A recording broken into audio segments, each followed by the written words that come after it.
పెద్దపల్లి జిల్లా సుల్తానాబాద్ లో జిల్లా ఏఐటియుసి 4వ మహాసభలను ఘనంగా నిర్వహించారు. మహాసభల సందర్భంగా ఏఐటియుసి నాయకులు భారీ ర్యాలీ నిర్వహించి అనంతరం జెండా ఎగురవేశారు. కార్మికుల హక్కులు, ఉద్యోగ భద్రత, ఉపాధి కోసం నిరంతరం పోరాటాలు చేయాలని నాయకులు పిలుపునిచ్చారు. కేంద్ర ప్రభుత్వం 4 కార్మిక చట్టాలను కోడులుగా కుదించి కార్మికులపై పని భారం, అభద్రత పెంచిందని విమర్శించారు. పెట్టుబడిదారులకు అనుకూలంగా కార్మిక చట్టాలను మార్చడం దురదృష్టకరమని సిపిఐ రాష్ట్ర కార్యవర్గ సభ్యులు కలవేని శంకర్ అన్నారు.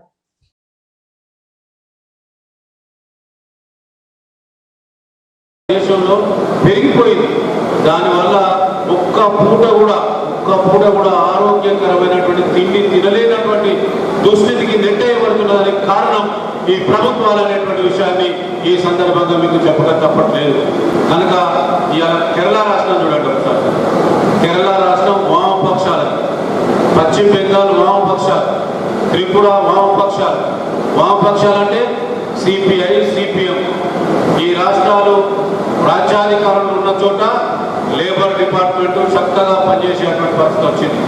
సంక్షేమ బోర్డులు ఏర్పడ్డాయి. తద్వారా